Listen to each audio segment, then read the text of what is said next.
Conchita, diario espiritual de una madre de familia. Si estos audiolibros han aportado valor a tu vida y quieres agradecernos ayudándonos también a nosotros, no olvides suscribirte a este canal activando la campana de notificaciones, darle like a este video, compartirlo con todos los que quieras y dejarnos tu comentario, que siempre nos da mucho gusto leer y responder. Primera parte. El film de su vida. Ante mis ojos se desarrolla mi vida como un film. Alegrías y sufrimientos, mi matrimonio y mis hijos y las obras de la cruz. Capítulo 2. Esposa y madre. Ser esposa y madre no me impidió jamás la vida espiritual. Punto 1. Mi matrimonio. Su vida de jovencita transcurría sin historia, en la espera de un porvenir de felicidad. Llegó el día en que fueron a pedirme. Mi madre lloraba, mi padre me preguntó que qué contestaba, que si quería casarme, y yo le contesté que sí, porque yo quería a Pancho, y aunque no fuera rico, lo prefería a todos los otros porque era muy bueno. A mí, repito, no me estorbaba el cariño de Pancho para amar a Dios. Yo lo quería con una sencillez muy grande, y como envuelta con el amor de mi Jesús. No veía para mí otro camino. Llegó la víspera de mi matrimonio, el vestido blanco. Y yo no sé qué sentí de miedo al verlo. Estaba precioso, muy elegante con toda la demás ropa. Unos magníficos broqueles de brillantes y una cruz de los mismos, de la que después hicieron la palomita de custodia del oasis. Un collar, anillos, etc., que a mí ni me llamaron la atención, pues las alhajas siempre me han sido indiferentes. Muchísimos regalos, vestidos. Yo que sentía una tristeza interior. Un no sé qué de miedo y sufrimiento indecible. El día 8 de noviembre, como digo, se efectuó mi matrimonio con el señor don Francisco Armida, y de las 12 de la noche del 7 a la 1 del 8 recé con todo mi corazón la hora de 15 a la Santísima Virgen, al entrar el día en que iba a contraer tantos deberes que casi no sabía. A las 6 de la mañana comulgamos Pancho y yo en San Juan de Dios, luego a arreglarnos cada uno a su casa. Yo mucho le pedí a mi Jesús que me ayudara a ser una buena esposa, que hiciera feliz al hombre que iba a darme por compañero. Me puse aquel vestido blanco lleno de azares, que después lo regalé a una purísima, y lo que sobró para adornar los reclinatorios de mis hijos en su primera comunión y las almohaditas de los pobres en Nochebuena.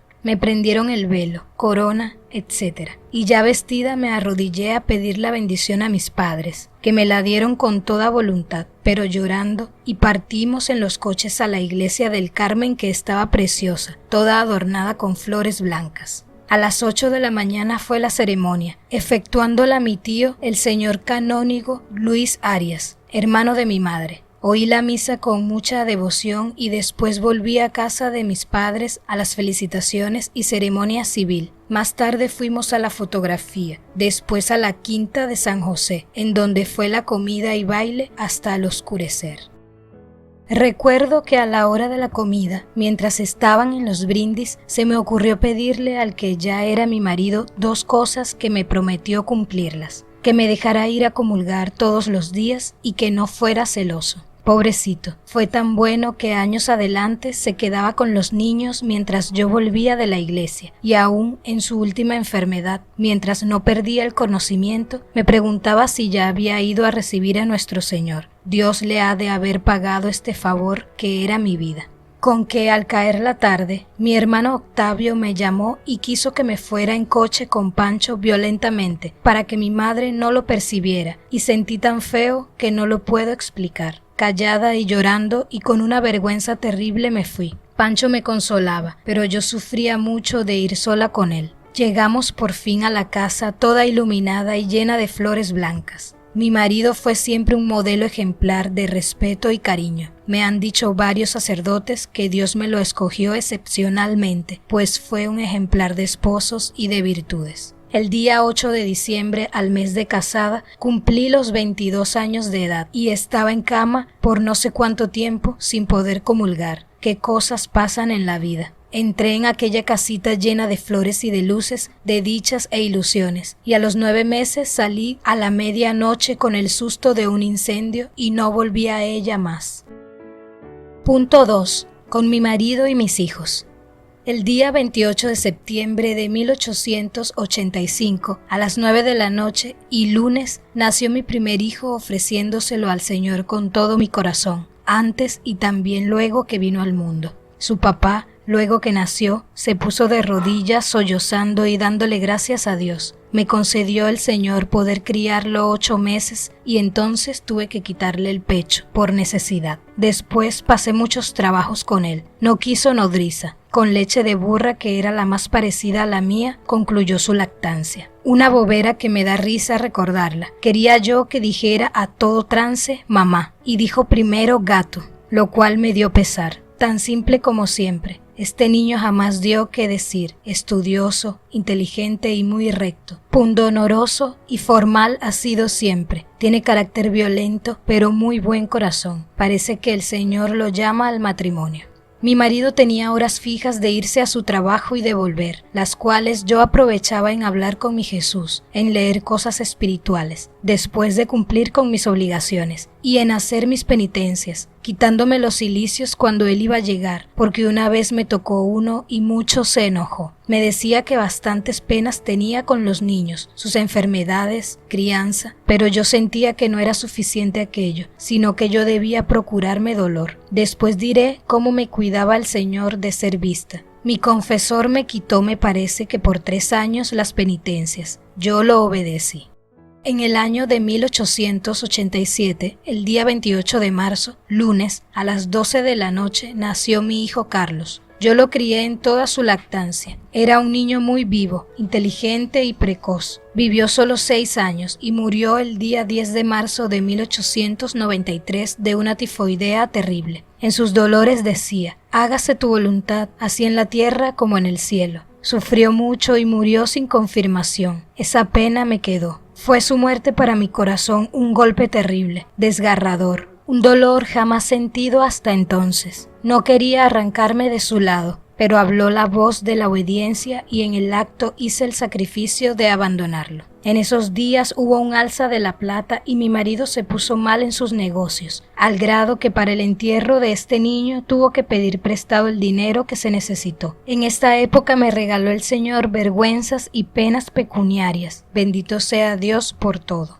Cuando murió Carlos, sentía en mi alma vivos impulsos de perfección y algo de escrúpulos me molestaban. Me remordía mucho la conciencia hasta decirle al niño que estaban buenas de sabor las medicinas para que las tomara. No sabía yo cómo arreglarme. Como último recuerdo suyo, guardé un vestidito y ahí sentía pegado el corazón. Pero un día escuché la inspiración del Señor que me pidió el sacrificio de desprenderme de él y me dio valor en aquel desgarramiento del alma. Quien no sea madre no podrá comprender esto. Llamé a un pobrecito, le puse el vestido, se fue y yo sentí como si me arrancaran a mi hijo. El día 28 de enero de 1889, lunes, nació mi hijo Manuel en la calle del Rosario, San Luis Potosí, a donde me había cambiado. Al dar las avemarías, al rezar el Ángelus, vino al mundo este niño que mucho me costó. A esa misma hora moría un sacerdote, el padre José Camacho, y tan luego como lo supe ofrecí a mi niño al Señor para reemplazarlo en los altares. Se lo di de veras, con todo mi corazón. Mucho tiempo después estuve enferma, pero gracias a Dios pude criarlo hasta que anduvo. Quise que le pusieran en el bautismo el nombre de Manuel por mi amor tan grande a la Sagrada Eucaristía. Es su santo el día de Corpus. Tuvo siempre Manuel un carácter muy bondadoso y sencillo. Era alegre, humilde y dócil, y desde muy niño tuvo grande inclinación a la virtud y a todo lo de la iglesia. Tenía luces de desprendimiento del mundo y de sus vanidades superiores a su edad. Recuerdo que tendría 7 años cuando un día, a la hora de la mesa, y tenía su papá a todos los niños alrededor, les dijo que a ver cuándo crecían para que le ayudaran con los gastos de la casa. Y Manuel luego respondió: yo les ayudaré, sí, pero en la parte espiritual, en lo que toca al alma, porque no nací para ganar dinero, que es tierra y vanidad. Nos vimos Pancho y yo y nos quedamos sorprendidos de esta respuesta. Tuvo épocas de terribles escrúpulos, siempre fue muy piadoso, sin respeto humano, muy candoroso y sencillo. Fue el más cariñoso de todos mis hijos conmigo, hasta la exageración. Dios lo llamó, escuchó mis ruegos y los suyos, y desde que comenzó a hablar le pedíamos la gracia inmensa de la vocación religiosa. En su primera comunión y en las grandes fiestas con fervor renovaba esta súplica, y el Señor lo escuchó, yéndose a la compañía el día 12 de noviembre del año 1906, en donde acaba de hacer sus votos el día 8 de diciembre de 1908 a los 19 años y 11 meses de edad. Murió santamente en 1955 en Gijón, España, en el Colegio de la Inmaculada. Mi alma continuaba con ansias vivas de perfección, de un más allá que siempre se le retiraba. Tenía días muy fervorosos, con toques fuertes e internos del divino amor, y siempre envueltos en sufrimientos, porque estos nunca me han dejado, ya de una manera, ya de otra. ¿Qué será virtud?, me preguntaba desde muy chica, yo misma a menudo, pues que a gritos me pedía el alma conocerlas y practicarlas. Con este pensamiento me pasaba largos ratos, lamentando no entender lo que quería seguir. Un día de Corpus fui a la catedral a visitar al Santísimo. De repente me envolvió el Señor en oración de quietud. Ahora conozco que eso fue, pues entonces solo pude darme cuenta de que aquel efecto era divino. Y me dijo, incendiándome el corazón, yo te ofrezco que algún día tú conocerás lo que son las virtudes, porque yo pondré muchas a tu alcance y no conocidas para muchos. Yo me quedé atontada sin saber qué sería aquello, y quién me había de decir que 10 o más años más tarde me había de dictar más de 200 virtudes y vicios el Señor.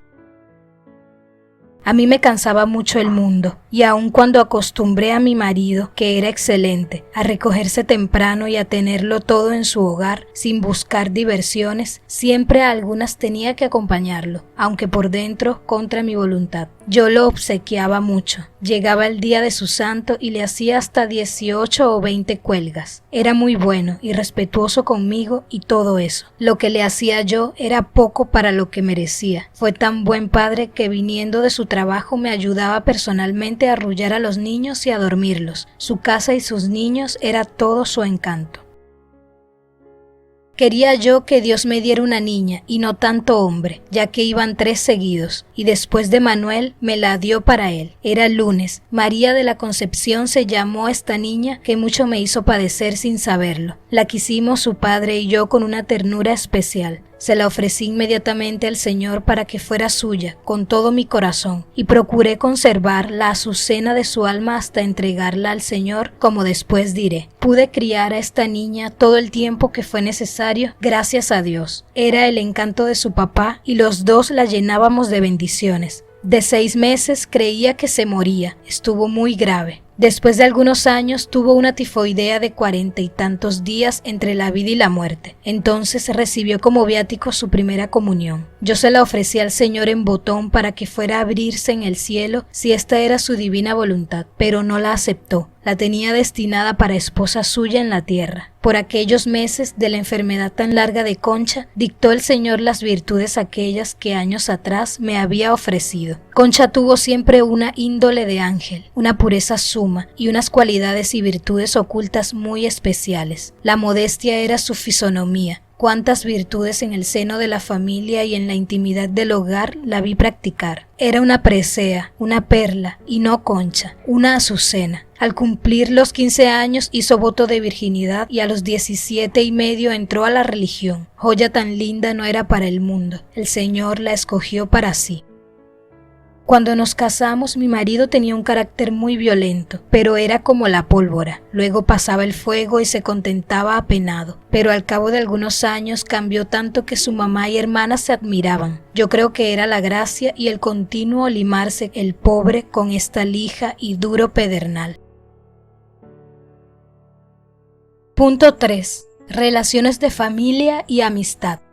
El Señor me apretaba fuerte a las humillaciones con mis cuñadas, a querer aparecer ante ellas como inútil, y que cuanto hiciera no les agradara. Así lo hice años y años, venciéndome con la gracia de Dios. Mucho me sirvió este crisol en el que mi marido muchas veces les daba la razón, para desprenderme de mí misma y no creerme capaz de nada bueno, ni exterior ni interiormente. Cuando hablaba, aunque le costó mucho a mi soberbia al principio, siempre alababa a mis cuñadas aún con mi marido y a sus buenos papás. Así, con la gracia de Dios, curé mi orgullo. Jamás le decía a mi esposo lo poco que tuviera que sentir de su familia, no por virtud seguro, sino por conservar la paz, aunque todo esto se lo ofrecía al Señor. Con el tiempo este modo de ser me conquistó gran estimación inmerecida de Él. Mi suegro siempre me quiso, hacía mucho que no frecuentaba los sacramentos y le rogué que lo hiciera. Le arreglé que se confesara y Dios me concedió que lo hiciera, muriendo algún tiempo después repentinamente. Mi suegra me decía después que cuando me casé no me quería nada, pero que después mucho, y así era. Ella me defendía hasta con mi marido, me buscaba y yo le hablaba de Dios y le explicaba algunas meditaciones como yo podía, y como era un alma tan pura y tan buena, solo sin cultivo, todo le caía muy bien.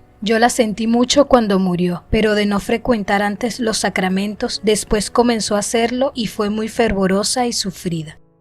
Por las tardes, al oscurecer, me iba a la iglesia de San Juan de Dios, y allí cerquita del sagrario desahogaba mi pecho cerca de Jesús. Le ofrecía a mis niños, a mi marido y a mis criados, pidiéndole luz y tino para saber cumplir mis deberes. Su existencia se desarrollaba normalmente entre las obligaciones de su hogar y sus relaciones sociales, sin poder sustraerse a todas las circunstancias imprevistas.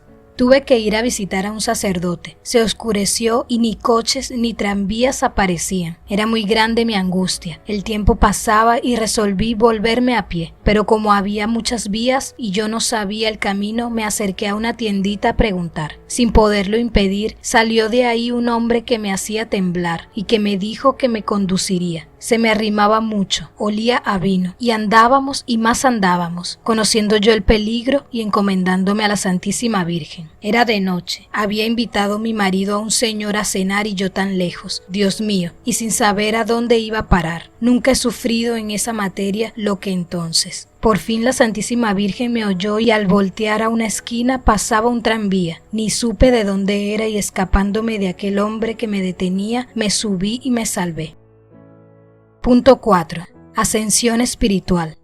Para comprender a Conchita no hay que buscar fenómenos extraordinarios. La suya es la santidad en las diarias ocupaciones. Una breve frase de su diario nos revela el estado de su alma de recién casada. Al ver, a pesar de todo lo bueno de mi marido, que el matrimonio no era aquel lleno que yo me había figurado, instintivamente mi corazón se fue más y más a Dios buscando en él lo que le faltaba, pues el vacío interior había crecido a pesar de todas las felicidades de la tierra. En medio de las más grandes alegrías del amor, siente las limitaciones y el carácter efímero de todo amor humano. La verdadera vida de los santos está toda escondida con Cristo en Dios. Colosenses 3:3. Se perciben sus efectos en su comportamiento exterior y con frecuencia ellos mismos nos descubren su principal secreto. En el caso de Conchita tenemos en su diario la clave de todo. Nos permitirá seguirla de los 31 a los 74 años. Lo utilizaremos como guía principal, sin descuidar las fuentes complementarias. Ella misma nos da a conocer su medio familiar, las gracias y los favores excepcionales recibidos desde su más tierna infancia, la trágica muerte de su hermano Manuel, verdadero punto de partida para una vida nueva que la orienta decididamente hacia Dios, la profunda posesión de todo su ser por Cristo desde los primeros días de su matrimonio y su constante ascensión hacia la perfección, a través de los menores acontecimientos en su hogar, en la trama cotidiana de su existencia de mujer, semejante en apariencia a la de todas las demás. Dios prepara a su iglesia y al mundo una gran santa.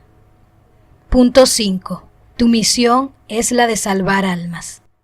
Un acontecimiento inesperado le proporcionó la ocasión de tener un tiempo de intenso silencio, oración y contacto con Dios. Por primera vez asistirá a unos ejercicios espirituales, predicados y dirigidos aquel año de 1889 por el padre Antonio Plancarte y La Bastida, que fue más tarde abad de Guadalupe. Conchita tenía 27 años, casada y madre de familia, ama de casa, con un marido muy puntual y algo celoso. No podía aislarse en unos ejercicios de encierro y concurría de entrar y salir porque no podía dejar a mis niños. Corre a las pláticas, encuentra como puede momentos de silencio y de recogimiento y regresa apresuradamente a casa. Pero el Espíritu Santo obra donde quiere. En el corazón de Conchita va a surgir, bajo el impulso irresistible del Espíritu, una llama apostólica que pronto se extenderá a las dimensiones de la Iglesia entera. En su sencillez y humildad no sospechaba desde luego la amplitud de los designios de Dios. Su mirada no va más allá del marco habitual de una mujer en su hogar. Dios mismo va a abrirle los horizontes de la redención. Un día en el que me preparaba con toda mi alma a lo que el Señor quisiera de mí, en un momento escuché muy claro en el fondo de mi alma, sin poder dudarlo, estas palabras que me asombraron. Tu misión es la de salvar almas. Yo no entendía cómo podía hacer esto. Me pareció tan raro y tan imposible. Pensé que esto sería que me sacrificara en favor de mi marido, hijos y criados. Hice mis propósitos muy prácticos y llenos de fervor, redoblando mis deseos de amar sin medida al que es amor. Mi corazón halló su nido, encontró la paz en el retiro y la oración. Pero tenía que salir al mundo y a mis obligaciones, con necesidad de andar entre el fuego sin quemarme. Con este crecido incendio en el corazón, el celo me devoraba y ansiaba compartir mi dicha, con las enseñanzas sublimes que había aprendido. En esos días tuve que ir con los niños una temporada al campo, a Jesús María, una hacienda de mi hermano Octavio, cerca de San Luis, y al llegar lo conchavé para que juntando las mujeres de por ahí les diera yo unos ejercicios explicándoles lo que había oído. Este hermano, que siempre ha sido excelente conmigo y me ha tenido especial predilección, condescendió luego y se reunieron 60 mujeres. A mí no me ocurrió tener vergüenza, ni si estaría mal hecho esto, ni si erraría al hablar, ni siquiera pensé que pudiera ser pretensión o soberbia de mi parte. Yo sentía quemarme y ansiaba comunicar aquel fuego a otros corazones y no más. Comenzamos pues en la capilla de la hacienda. Yo me sentaba en una silla abajo frente a ellas, y como en la tierra de los ciegos el tuerto es rey, a las pobres les gustaba mucho lo que les decía, y lloraban y se movían a contrición y hasta me querían decir sus pecados, cosa que yo por supuesto no les permití. Cuando concluimos vinieron sacerdotes, las confesaron e hicieron una comunión muy fervorosa. Yo me sentía feliz hablando de Jesús y cortos se me hicieron los días, volando las horas en tan dulce ocupación. A veces iba Octaviano a oír y Dios me ayudaba para no cortarme, todo por supuesto a puerta cerrada. Conchita buscaba un director de conciencia para avanzar con mayor seguridad hacia Dios, quemándome los deseos de perfección, de encontrar la puerta, la vía, el camino por donde llegar a mi Jesús. Haciendo propósitos varios, humillándome pasaba los días en aquella desolación y angustia y oscuridad. Notaba hambre de lo divino, sed ardiente de Jesús, pero como que me estrellaba, como que me perdía entre un camino de oscura fe y sin esperanza. Hablando yo a un sacerdote de lo que bullía dentro de mi alma, de los ideales de perfección que perseguía, y no quería el Señor sin duda que me comprendiera, porque me hablaba Él de poesía, de la naturaleza, de cosas de Él, pero no de Él mismo, de mi Dios. Y el mundo luchaba por arrastrarme y las criaturas me atraían. Recuerdo que me entretenía a ratos en ver periódicos de modas, y me entraba tal remordimiento hasta que me dijo el Señor que no las viera. Decepcionada y apenada por haberse acercado a un sacerdote que solo habló de cosas superficiales cuando ella había acudido a él con ansias de encontrar a Dios, intensificó su oración. El Señor le envió entonces al padre Alberto Mir, quien mucho le ayudó en los primeros 10 años de su ascensión hacia Dios. Punto 6. El monograma de Jesús. El amor de Cristo latía cada día más en el corazón de Conchita y animaba aún los más pequeños actos. Amaba apasionadamente a su marido y a sus hijos, pero como envueltos en ese mismo amor. Cristo no mutila el amor humano, lo transfigura y lo diviniza. Durante su infancia en las haciendas de su familia y a últimas fechas en la de su hermano Octaviano, Conchita había observado cómo se imprimía en el ganado con fierro candente la marca de su dueño. Ella también soñaba con llevar hasta en su carne el sello de Cristo. Se encuentran casos análogos en la vida de otros santos, como en el beato Enrique Suso, dominico. El caso más semejante al de Conchita es el de Santa Juana de Chantal, joven viuda impulsada por su familia a volver a casarse y que para poner fin a aquellas instancias, un día se retiró a su recámara y grabó sobre su corazón el nombre de Jesús, cuyas cicatrices se encontraron aún cuando murió. Únicamente la huella de la última letra, S, se había borrado casi. San Francisco de Sales manifestó claramente que si él hubiera estado allí no lo hubiera permitido. Los santos son a veces más admirables que imitables. Se podría hacer la misma observación acerca de Conchita. Por fin de ruegos, conseguí el permiso de mi director para marcar el monograma en mi pecho el día del dulce nombre de Jesús, 14 de enero de 1894. Corté el pecho formando letras grandes con la navaja. JHS, en esta forma. Luego que lo hice sentí como si una fuerza sobrenatural me arrojara al suelo, y con la frente en la tierra, en los ojos, las lágrimas y el fuego en el corazón, le pedí al Señor con vehemencia, con un celo devorador, la salvación de las almas. Jesús, Salvador de los hombres, sálvalos, sálvalos.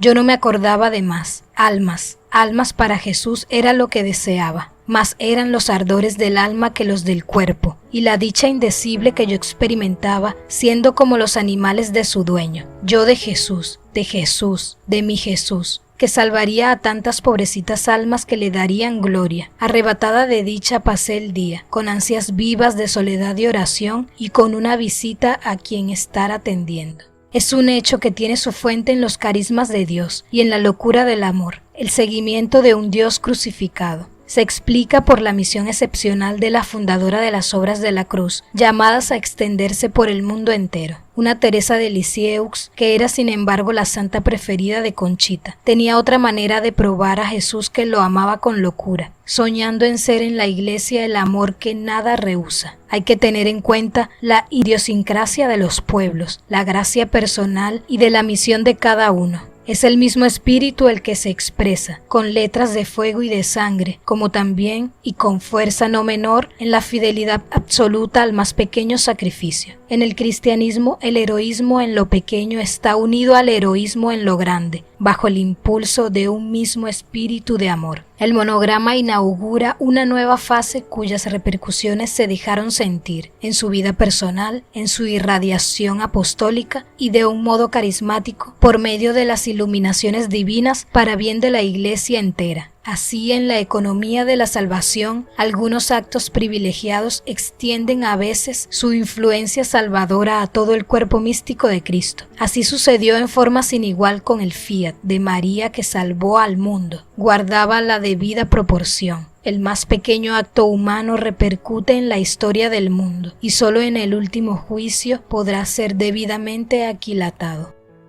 Punto 7. Desposorios espirituales con Cristo.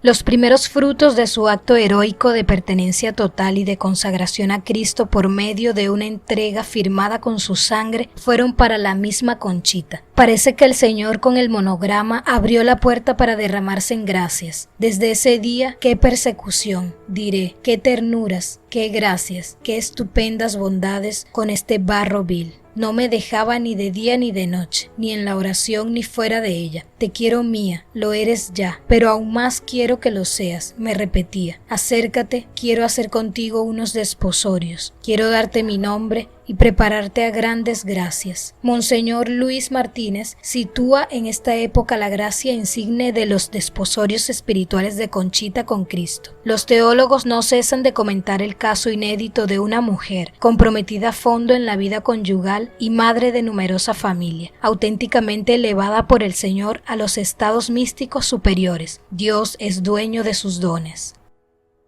Punto 8. Una nueva etapa, el gozo en el dolor. Un segundo resultado en su vida espiritual más maravilloso aún fue el de experimentar el gozo en el dolor. De igual manera, Cristo crucificado gozaba en su alma de la visión beatífica de la Trinidad, al mismo tiempo que por sus dolores físicos y morales era el varón de dolores. Isaías 43:3. A partir del monograma, Conchita es inundada de gracias y de favores divinos. Quiere asemejarse a Cristo en la cruz. No tiene sino un deseo. Todo lo sacrificaría con el mayor gusto por Él, solo por Él y por puro amor. Quisiera ser apóstol y publicar y hacer ver y dar a conocer quién es Jesús. Daría su vida por procurarle un átomo de gloria. Vive en Dios, toda en Dios y siempre en Dios. Da cuenta a su director de este nuevo estado de su alma. Me siento como si hubiera traspasado una atmósfera. No puedo pensar ni moverme sino en Dios, y dentro de Dios, y Dios en toda yo, y yo en todo Él, pero en una esfera de campo de luz y de cosas divinas.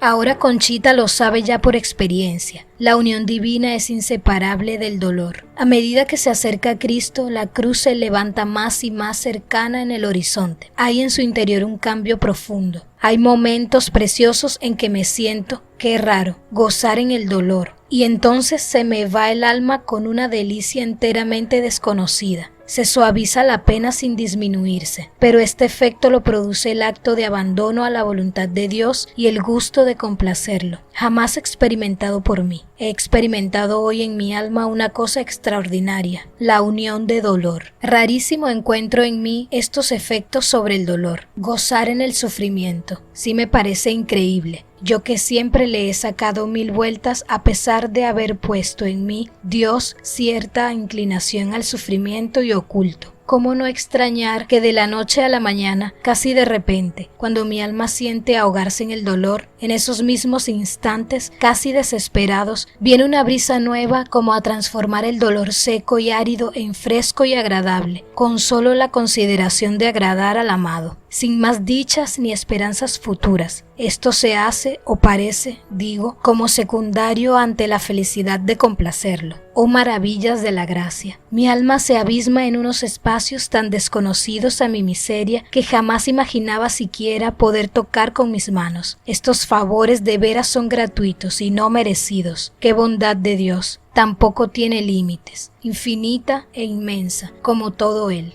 La unión en la cruz tiene que hacer brotar del alma el amor más sublime y desinteresado, este amor purísimo sin mezcla de egoísmo o amor propio. El amor al dolor es el amor a Jesús, sólido y verdadero. Que nadie me quite mi tesoro escondidísimo. Quiero ocultar mi dolor. Este es ahora mi tesoro que me une a mi otro tesoro, Jesús. Estoy dispuesta hasta la última gota del cáliz a apurar. Sí, solo para darte gloria aunque miserable.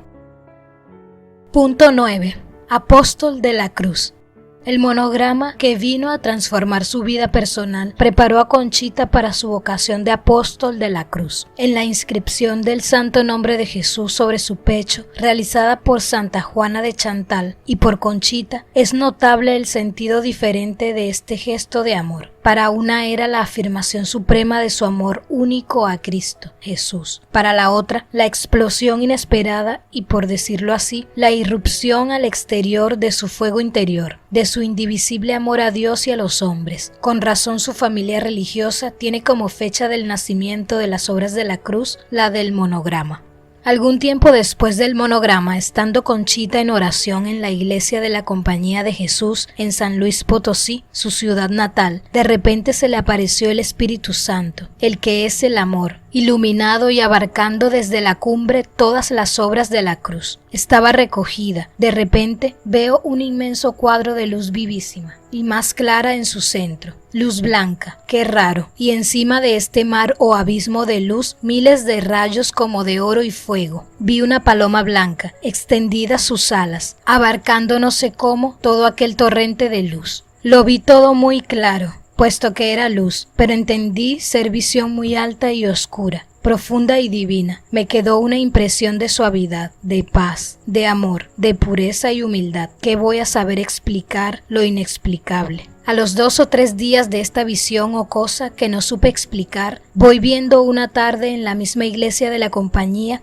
feliz tarde, otra vez una paloma blanca en medio de un gran fuego como de rayos de luz claro y brillantísimos. En el centro estaba la palomita otra vez con las alas extendidas, y bajo de ella, en el fondo de aquella inmensidad de luz, una cruz muy grande, con un corazón en el centro. Parecía que flotaba en un crepúsculo de nubes como con fuego dentro. Debajo de la cruz salían miles de rayos de luz, los cuales no se confundían ni con la luz blanca de la palomita ni con el fuego de las nubes. Eran como 3 tonos de luz. ¡Qué encanto! El corazón era vivo, palpitante, humano pero glorificado. Estaba rodeado de fuego como material, parecía movible, como dentro de una hoguera, y por encima brotaba de él otra clase de llamas como lenguas de fuego de más calidad o grados, diré. Además estaba el corazón rodeado de rayos luminosos como anchos al principio y delgados al fin, sin confundirse con las llamas que quedan debajo, con la sombra de luz o disco brillantísimo que lo rodea. Las llamas que brotan para arriba del corazón subían con violencia como despedidas con mucha fuerza, cubriendo y descubriendo la cruz chiquita plantada en el corazón. Las espinas que rodeaban el corazón dolían al ver cómo lastimaban aquello tan delicado y tierno. Puedo así descifrar todo esto porque en incontables ocasiones de día y de noche se me presentaba esta hermosa cruz, aunque sin la palomita. ¿Qué será esto?, me preguntaba. ¿Qué querrá el Señor? Le di cuenta a mi director y primero me dijo que no hiciera caso y después, yo creo que inspirado de Dios, me escribió un papel para mi alma y me decía: tú salvarás muchas almas por medio del apostolado de la cruz. Él se refería a que por mis sacrificios, unidos a los del Señor, pues nunca le ocurrió que este fuera el nombre de la obra. Pero yo al leer esto no sé qué sentí, comprendiendo después que este nombre debía llevar la grande obra que iniciaba el Señor y de la que hablaba ya.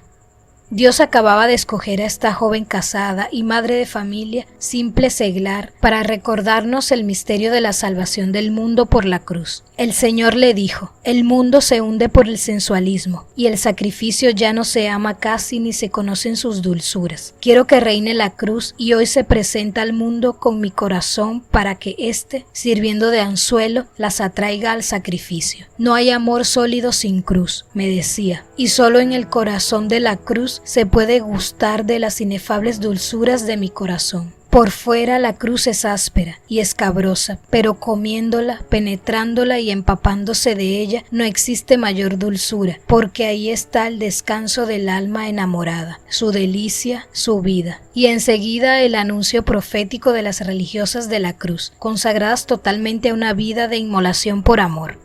Una mañana que estaba haciendo mi oración, repentinamente se presentó a mi vista interior una inmensa procesión de religiosas con una cruz roja en la espalda. Iban en fila de 2 en 2 y tardaron en acabar de pasar. A toda la iglesia debe ser anunciado el mensaje de la cruz. Sí, este apostolado de la cruz se extenderá por todo el mundo y me dará mucha gloria. Al fin, el Señor revela a Conchita que tendrá que continuar en la iglesia la obra de Santa Margarita María, e inmediatamente lo comunica a su director. Me da vergüenza mentarle esto, Padre mío, porque volvió Jesús a recordar a Santa Margarita Alacoque. Dijo que a aquellas personas las había escogido para una cosa y a otras para otra, a unas para dar a conocer al mundo el amor y a otras para el dolor. Usted me entiende. En una carta al Padre José Alzola, provincial de los jesuitas, Conchita precisa un poco después: el apostolado de la cruz, que es la obra que continúa y completa la de mi corazón que fue revelada a la Beata Margarita. Dile que no se trata solamente de mi cruz externa como el divino instrumento de la redención, que esta cruz que se presenta al mundo es para atraer a las almas a mi corazón clavado en ella, que lo esencial en esta obra es dar a conocer los dolores internos de mi corazón, los cuales no son atendidos y fueron para mí de mayor pasión que la que mi cuerpo padeció en el Calvario por su intensidad y por su duración, y que aún continúan místicamente en la Eucaristía. Dile que hasta este día el mundo conoce el amor de mi corazón demostrado a la Beata Margarita, pero que se reservaba para estos tiempos el dar a conocer su dolor, el cual mostré entonces solo con las insignias y superficialmente. Dile que se debe ahondar en este mar sin fondo de amargura y darlo a conocer al mundo, haciendo que se una el dolor de los fieles al inmenso de mi corazón, pues que se desprecia esa riqueza en su mayor parte, y quiero que se aproveche por medio del apostolado de la cruz en favor de las almas y consuelo de mi corazón.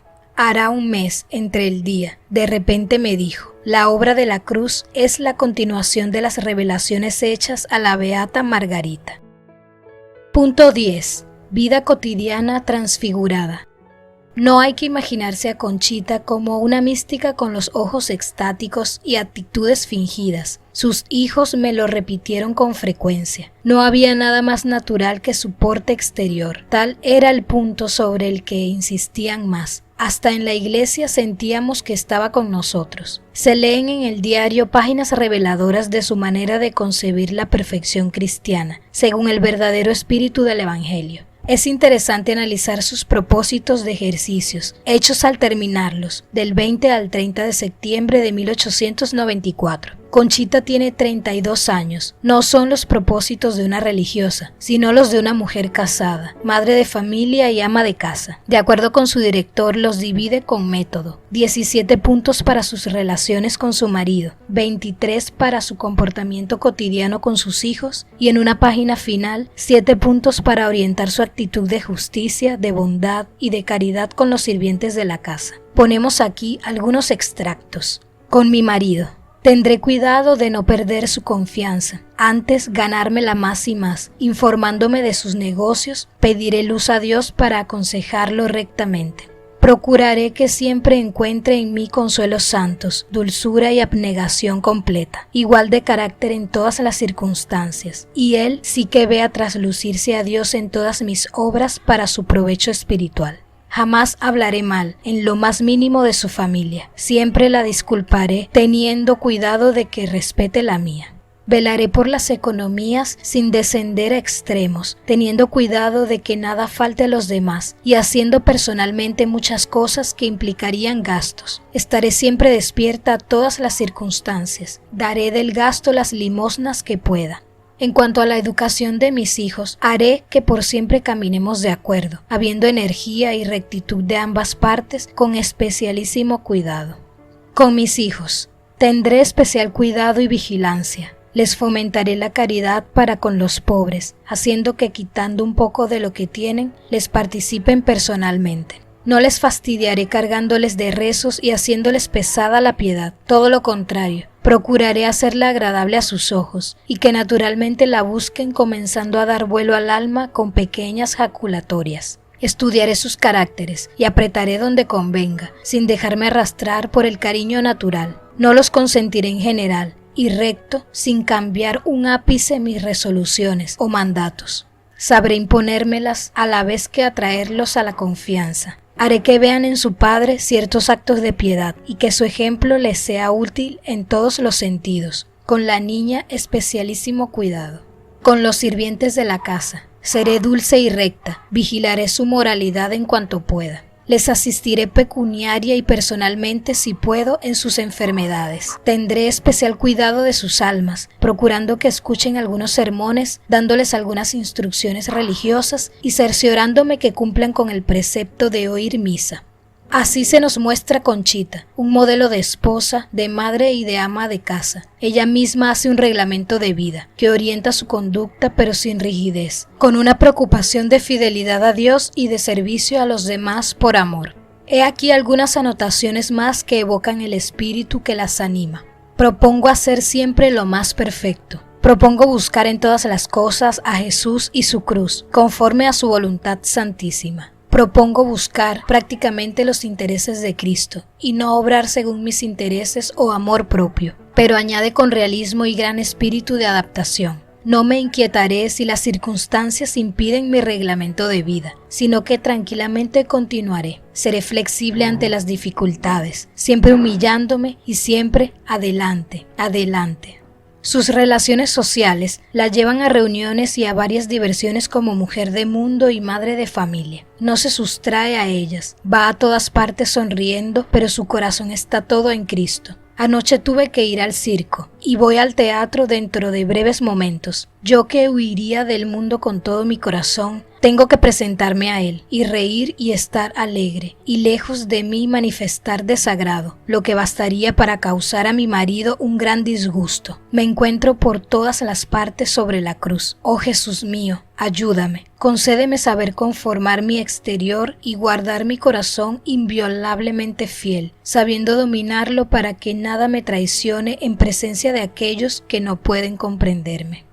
En medio del bullicio de las fiestas del carnaval escribe: Ayer no pude escribir. Por la tarde tuve que condescender con mi marido a ir al paseo 4 horas en coche abierto, entre una baraúnda de mundo atroz. Hice actos, cuantos pude, de amor y reparación y mortificación. Pero no es una mujer mundana sumergida por el torbellino del carnaval. Por encima de los hombres y mujeres que se divierten locamente, ella lleva en su alma la mirada del crucificado. Se encuentra a gusto en su hogar y en el círculo de su familia y amistades. En ese ambiente es la animadora de las reuniones y de las fiestas. Todos la solicitan. Tiene plena conciencia de que su lugar de madre y educadora está ante todo en medio de sus hijos. Tengo que formar 8 corazones, que luchar con 8 caracteres, quitando lo malo y plantando y fomentando lo bueno. Grande paciencia y grande prudencia y virtud necesito para cumplir santamente esta misión de madre. En todas mis oraciones el primer grito del corazón es para pedir gracias para mi esposo e hijos. Claro está que espero todo de lo alto, todo de ese Dios infinitamente bueno y de esa María, Madre de todos, a quien se los entrego especialmente encomendados. Ella será su escudo, su luz, su guía, su protectora amadísima. La santa devoción que sus corazones le profesan los salvará de todos los peligros de este miserable mundo tan lleno de escollos. Madre, Madre, ayúdanos. Cobíjame bajo el manto de tu pureza y no nos dejes jamás hasta asegurarnos en esa eternidad feliz. María, tu pureza para mis hijos, que nunca manchen su alma tan querida, que sean todos para Dios, que Él solo sea su aliento y su vida. Míralos, Virgen, son tuyos antes que míos. Así se deslizaba la vida cotidiana de Conchita, como la de todas las madres, con alternativas de penas y alegrías. Ayer cumplí 37 años. Tuve un día lleno de las satisfacciones exteriores que pudiera yo desear respecto a mi marido, hijos y demás familia. Y sin embargo la tristeza y el vacío llenaban mi corazón, haciéndolo sufrir, luchando por dominarme. Tuve el gusto de ver a mis hijos con muchos premios de la repartición del colegio y muy aplaudidos, y algunos saltos de vanidad me dio el corazón, aunque procuraba rechazarlos. Las cuelgas que recibí, todas las entregué al Señor, quedándome en mi querida pobreza. Tiemblo ante mi debilidad sobre el particular, pues en el mundo hay muchas ocasiones de fallar y soy capaz de todo. Ayer renové mi ofrecimiento total a la voluntad de Dios, entregándome sin reserva a sus divinas manos. Las preocupaciones no faltaban en la casa y las pruebas de salud pesaban a veces dolorosamente. Ella misma o sus hijos se encontraban gravemente enfermos y la muerte se cernía sobre la existencia familiar. De las puertas de la eternidad, del borde del sepulcro me ha vuelto el Señor por sus altos fines, y pudiendo apenas escribir, tomo hoy la pluma para continuar mi diario. Una pulmonía terrible iba a concluir con mi vida. Y estoy ahora en una convalecencia muy delicada y penosa, llena además de 1000 penas. Se iba a morir la última niña. Otro niño grave de enfermedad contagiosa, lo cual me priva de ver a la primera. Sufrimiento que despedaza el corazón de madre. Vágame el Señor. Muchas otras cruces me ha puesto Jesús sobre los hombros, que solo con la ayuda divina puedo soportarlas con paciencia. Vi muy de cerca la muerte y tuve que practicar de veras y de lo más íntimo del alma el abandono total en los brazos de Dios y el desprendimiento de mis hijos, madre, esposo, que siempre a la naturaleza le cuesta bastante. Tuve mucha paz esperando a cada instante verme en la presencia de Dios. A veces venía a turbarme el miedo a su juicio y una noche arrojándome en sus brazos le dije: Señor, tengo miedo. No temas, me contestó, tranquilízate. Y como estas palabras obran, desde ese momento sentí un sosiego de alma como de ilimitada confianza y la seguridad de que no me iba a morir. Así transcurría su vida. Las enfermedades y los achaques aumentaban. Llevaba sola su dolor en el corazón y en los labios su inalterable sonrisa. Me dijo el Señor: no te quejes de tus padecimientos delante de los extraños, ni les dejes ver tus penas, porque aminoras su mérito. Sufre en silencio. Déjame orar en ti y pasa por la tierra ocultamente crucificada. Su hogar era alegre y bullicioso. Mamá sonreía siempre, me decían sus hijos. Y cuando al terminar mi primera estancia en México en 1954, después de una encuesta minuciosa, declaraba yo a sus hijos: su mamá era una gran santa y una gran mística. Me respondieron ellos inmediatamente: ¿santa o mística? No lo sabemos, pero mamás como ella ya no las hay. Punto 11. el claustro interior.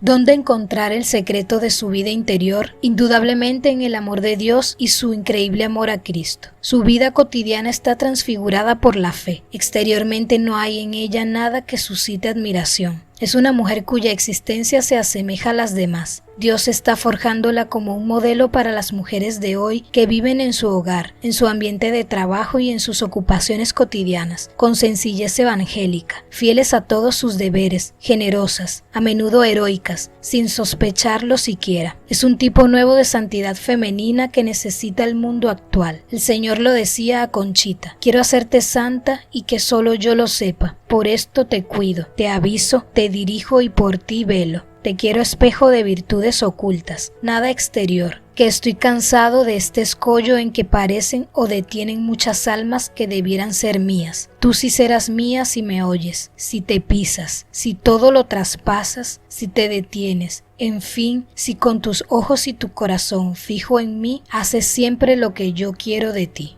El maestro sabía que su humilde sierva, en respuesta a su llamado, caminaría siguiendo sus huellas por las sendas de una vida oculta. Quiero, sin embargo, ser santa. Esta infinita aspiración no me deja a pesar de palpar mi miseria, pero llena mi alma el deseo, el grande anhelo de santidad de esta manera, y así se la pido al Señor con toda la vehemencia de mi corazón. Quiero una santidad oscura como entre las tinieblas de la noche, de modo que solo Dios la vea. Quiero que la luz solo haga ver en mi alma una cosa despreciable y fastidiosa. Todavía más, arde mi corazón con el deseo de que el mundo me tenga por el desecho de la plebe, el oprobio de los hombres, el gusano y no hombre.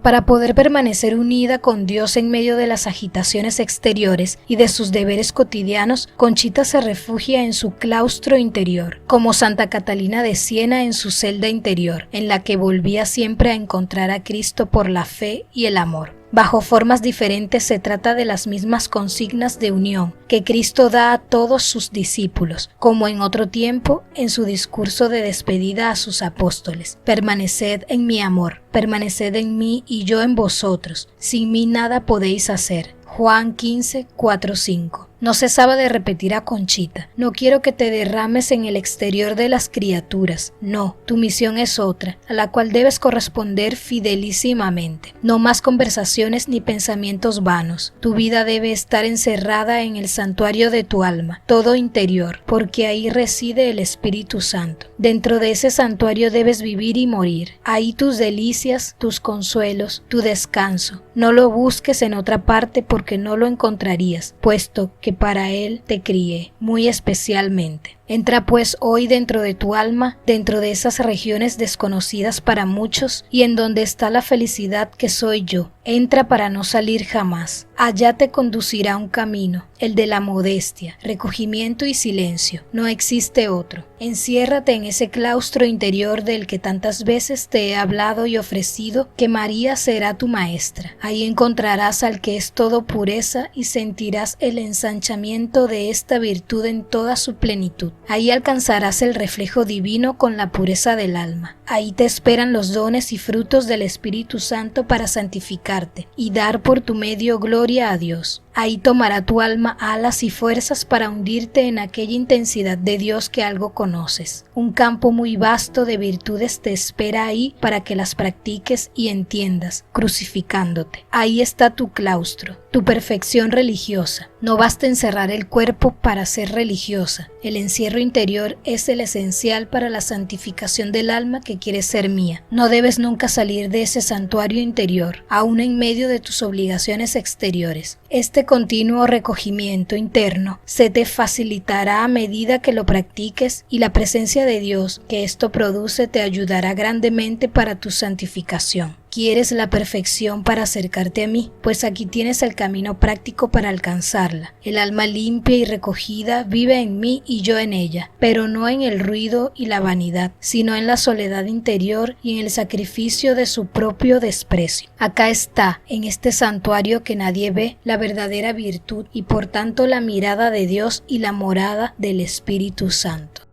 Punto 12. Iluminaciones divinas. Conchita vive en medio del mundo enclaustrada en Cristo. Nuevos horizontes se le descubren entonces. Su corazón se ensancha a dimensiones de iglesia. El Señor me pone enfrente unos panoramas de la vida espiritual que me dejan abriendo la boca de admiración. De repente me encuentro metida en los más profundos secretos de la vida interior y contemplo sus hermosuras encantadoras, sus escollos terribles, sus delicias y sus peligros, y yo no sé con qué objeto ni qué mano me conduce a esos parajes tan desconocidos del mundo exterior. ¿Por qué esos relámpagos de luz interna que me salen al encuentro a cualquier hora? ¿Por qué lo sobrenatural y divino se me presenta con tal esplendor y claridad que no puedo dejar ni de verlo ni de entenderlo? A veces pienso que es todo ello puramente cosa natural que mi inteligencia alcanza, pero veo su rudeza y limitación y no puedo menos que confesarme a mí misma que tales claridades son extraordinarias y de más gracias del cielo, aunque no sé con qué fin. Dios había predestinado a una mujer seglar, sin alta cultura, para iluminar a la Iglesia. Este es el porqué indiscutible de estas enseñanzas divinas que nos asombran y que no pueden explicarse sino por una luz especial del Espíritu Santo. Intuiciones sobrenaturales acerca de los misterios más fundamentales del cristianismo. No citaremos sino algunos ejemplos, para no hacer pesado este sencillo relato del film de su vida, reservando para la segunda parte la exposición de sus grandes temas espirituales. El Señor la ilustró acerca de los caminos de la santidad, sobre los misterios de la Iglesia, con respecto a los sacerdotes. Más aún, progresivamente la fue introduciendo en el misterio de Dios y los abismos de la Trinidad, no de una manera especulativa y abstracta, sino siempre en relación con su vida personal concreta, para ayudarla en su ascensión hacia Dios. Luces sobre la inmensidad divina.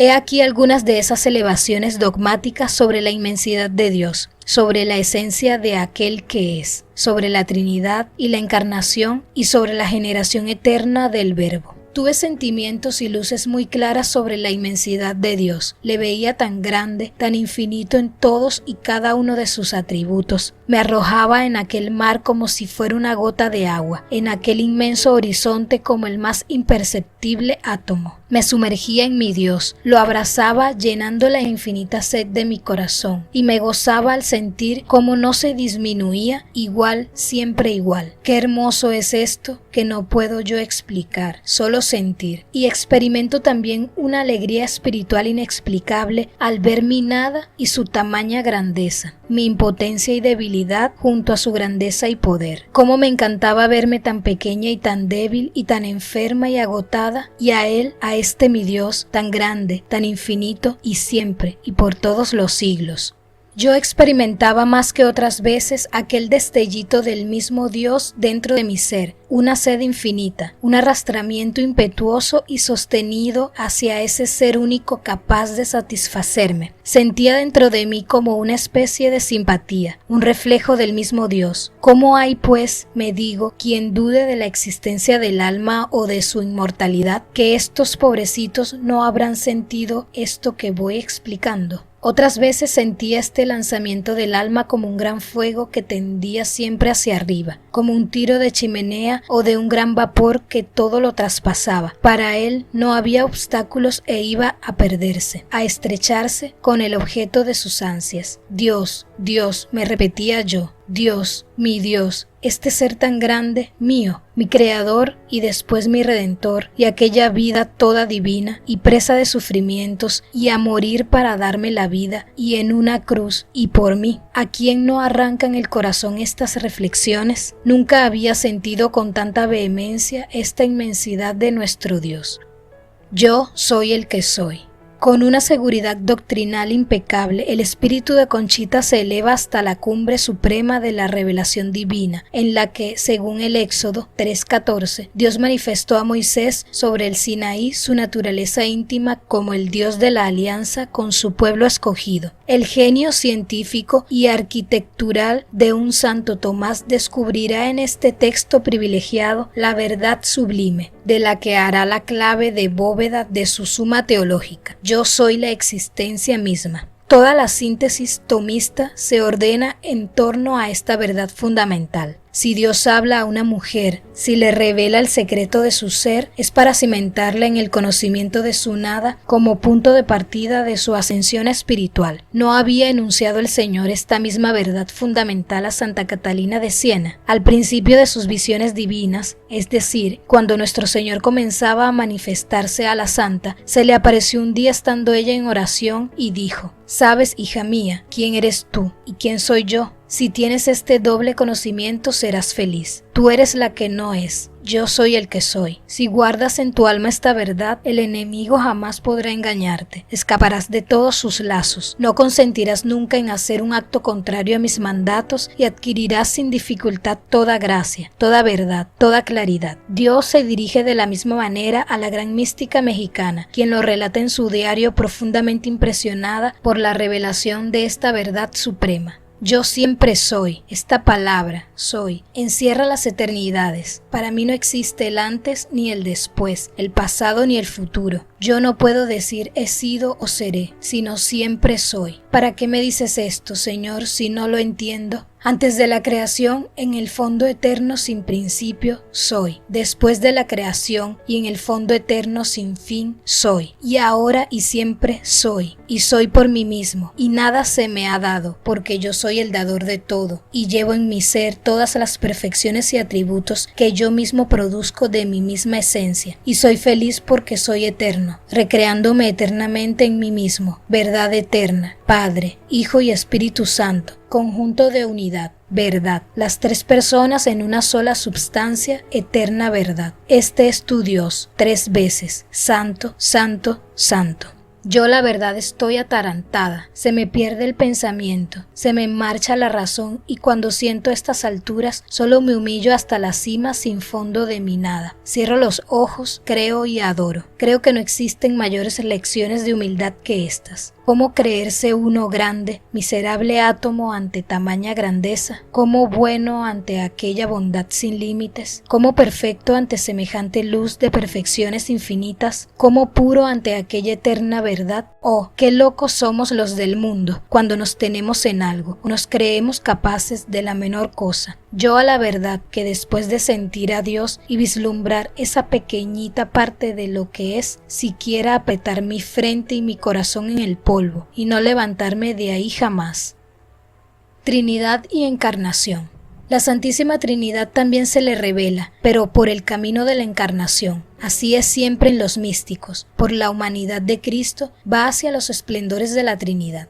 Me llevó después el Señor el pensamiento al punto de la encarnación del Verbo y me hizo entender unas cosas muy profundas relacionadas, claro está, con la Santísima Trinidad, cuya segunda persona es. El Padre me dijo desde toda la eternidad. Él produjo de sí mismo, de su misma substancia y de su misma esencia al Verbo, también desde toda la eternidad, porque en el principio ya era el Verbo Dios y el Padre Dios, siendo dos personas en una misma substancia divina. Pero nunca ni un instante estas personas, Padre e Hijo, aunque producido por el Padre y el Hijo, era también el Espíritu Santo, reflejo, substancia y esencia del Padre y del Hijo, y también persona. Es el Espíritu Santo el reflejo divino de la misma divinidad. Es el reflejo del amor en el amor mismo. Es el reflejo de la luz en la luz misma. El reflejo de la vida en la vida misma. Y así de todas las infinitas perfecciones en la eterna perfección. Esta comunicación de la misma substancia, de la misma esencia, de la misma vida y perfección que forman, y es una sola esencia, substancia y vida y perfección, constituye la felicidad eterna del mismo Dios y de las complacencias sin término de la augusta Trinidad. ¡Oh, qué grande! ¡Qué grande es Dios! Y qué arcanos ininteligibles para el hombre, y aun para el ángel encierra en sí mismo. Me contemplo ante esta grandeza en la última expresión del átomo, pero al sentir mi alma infinita recibiendo un pequeño reflejo de aquella misma grandeza, se ensancha gozosa al ver la felicidad, la eternidad, la incomprensibilidad de la inmensidad de su Dios. Y ahí está el Verbo. Me digo emocionada, y desde aquel trono descenderá al vil átomo de la tierra. Oh mi eterno Dios, ¿cómo aceptar semejante dignación? Prosiguió Jesús. El Verbo que es la segunda persona de la Santísima Trinidad, descendió al seno purísimo de María, y por obra del Espíritu Santo, que es el que fecundiza, como ya otras veces te he dicho, tomó carne y se hizo hombre, profundísima humillación que solo el amor divino podía realizar. El Verbo se envolvió de la naturaleza humana, aunque ese cuerpo recibió un alma también, santa y purísima, que lo animaba. Pero el Verbo se hizo hombre y bajó a la tierra, morando como persona divina en la humanidad del Redentor. Entendía yo unas cosas tan hondas en este sublimismo misterio que solo son para mi alma y no puedo explicar porque no encuentro palabras. Dime, Jesús, que entonces, pensando en la Santísima Encarnación, me pregunto, ¿cómo se hizo? ¿Quieres explicármelo?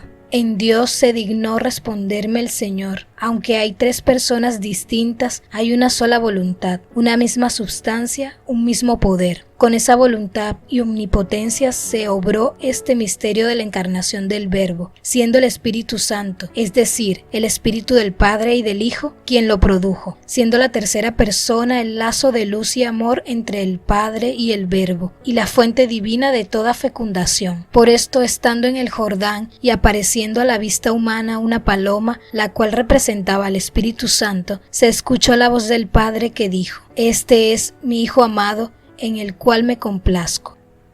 La generación eterna del Verbo.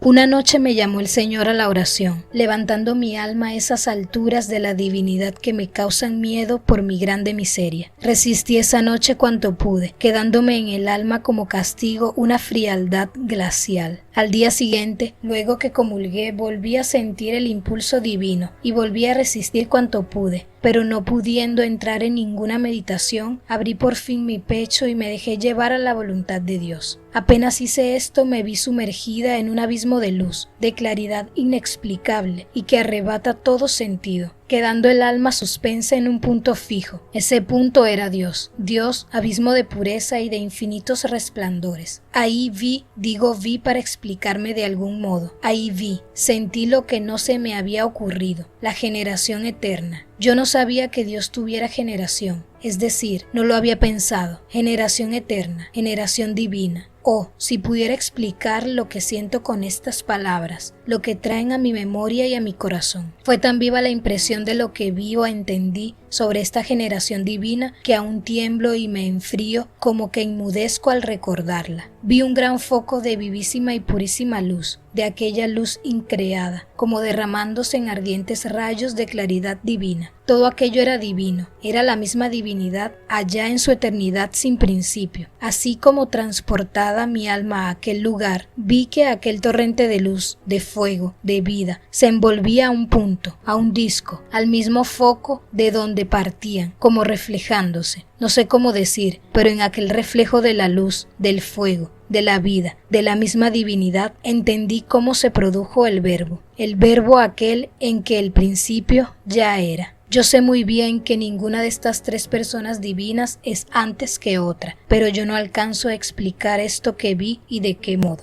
Al producirse el Verbo con todas las perfecciones del Padre, quedando dos personas divinas, pero con una sola substancia, con una misma voluntad, con un solo poder y hermosura y luz y vida, y en este mismo momento se trabó entre estas dos personas divinas una complacencia, una felicidad y una unión de amor, una unión que produjo a la tercera persona divina, el Espíritu Santo. Esta unión, esta comunicación, este lazo, sentí como que produciendo al Espíritu Santo, Él mismo lo continúa. Es como indispensable entre el Padre y el Hijo, como que sin Él no podrían ser. Es esta unidad tan hermosa, tan perfecta y tan pura que en la tierra no se puede entender, y aún en el cielo enteramente, sino en el mismo Dios. Esta unidad divina forma la felicidad de los santos, la pureza de los ángeles, el ardiente fuego de los abrazados querubines. Y este Dios en tres personas distintas, pero con un solo corazón, diré, con una sola ternura, con un eterno amor infinito, este Dios inmenso es el que está encerrado en el más pequeño punto de una hostia consagrada. Oh Trinidad, Trinidad beatísima, luz de luz en donde no hay la más leve sombra, Hazme pura como el cristal para que me traspasen esos rayos de la divinidad. Oh generación eterna, oh Padre, Hijo y Espíritu Santo, yo me gozo en el secreto sublime de tu felicidad incomprensible. Te amo tanto, tanto que si me fuera dado aumentar un átomo tu dicha, aún a costa de mi vida, de mi condenación, si en ella no te ofendiera, lo haría. Yo no sé lo que siento al vislumbrar ese foco de felicidad en que vive la misma vida. Veo las tres personas divinas con misión distinta, pero con un mismo centro, un solo amor, una misma sustancia y dicha y perfecciones infinitas.